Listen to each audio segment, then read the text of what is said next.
డబ్బులు తీసుకో, original నోటే 500 rupees. అదే ఒకప్పుడైతే పచ్చ నోట్ అనేవాళ్ళు కదా, పచ్చ నోట్ తీసుకో, దేనికైనా పనికి వస్తుంది, బాగుపడతావు జీవితంలో. వెల్, పచ్చ నోట్ అంటే గుర్తుకొచ్చింది, పచ్చని కార్యక్రమాలు చేసినందుకు కూడా నోట్లు ఇస్తారంట. వెల్, అది మరి ఇలా చేతికి ఇస్తారా లేదా బ్యాంక్ అకౌంట్లో వేస్తారనే సంగతి అయితే నాకు తెలియదు, కానీ దానికి సంబంధించిన ఒక ప్రశ్న ఉంది. మరి మీకు తెలుసో లేదో చూసుకోండి, తెలిస్తే కనుక ఆన్సర్ని కామెంట్ బాక్స్లో చెప్పండి. ఇంతకీ ప్రశ్న ఏంటని గమనిస్తే, the green credit programme was launch by which ministry అని అంటూ ఉన్నారు.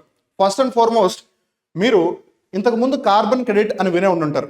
ఉదాహరణకి ఇప్పుడు నేను పర్యావరణ సహితంగా ఎన్వైర్న్మెంట్ ఫ్రెండ్లీగా ఏదైనా చేస్తున్నాను అనుకోండి, వేరే వాళ్ళు పర్యావరణ రహితంగా అంటే ఈకో ఫ్రెండ్లీగా కాకుండా పర్యావరణాన్ని నాశనం చేసే పని ఏదైనా చేస్తున్నారు అనుకోండి, వాళ్ళు చేయాల్సిన కాంపెన్సేటరీ యాక్షన్ నేను చేస్తున్నాను కదా, కానీ నేను డ్యామేజ్ చేయట్లేదు కదా, అందుకని వాళ్ళు నాకు కొన్ని డబ్బులు ఇచ్చి నా దగ్గర నుంచి క్రెడిట్స్ని తీసేసుకుంటారు. అలాంటిదే ఈ గ్రీన్ క్రెడిట్ ప్రోగ్రామ్. ఇన్ఫ్యాక్ట్ ఇక్కడ ఆసక్తికరమైనది ఏంటంటే, మినిస్ట్రీ ఆఫ్ లా అయితే ఇది ఎంతవరకు లీగల్గా వ్యాలిడ్ అవుతుంది అనేది క్వశ్చనబుల్గానే చెప్పింది.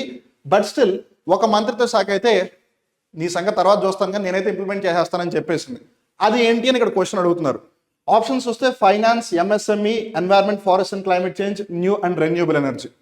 Environment, forest and climate change ఈ మంత్రిత్వ శాఖ ఈ గ్రీన్ క్రెడిట్ ప్రోగ్రామ్ తీసుకొచ్చింది. సో మనం ఇందాక అనుకున్నట్టుగా కార్బన్ క్రెడిట్ లాగానే ఇది కూడా పనిచేస్తుంది.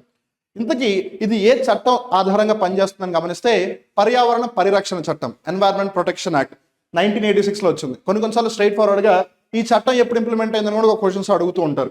అలానే ఇంతకీ దేనికోసం తీసుకొచ్చారు? అడవులను పెంచడానికి, సుస్థిరపరమైన చర్యలను తీసుకోవడానికి, అలానే పర్యావరణ సహితమైన పనులు చేయడానికి. ఏదేమైనా ఈ ప్రశ్నకి సంబంధించి option 3 is the right answer. మరి ఇప్పుడేం చెప్పండి, పచ్చనోటు కావాలా వద్దా?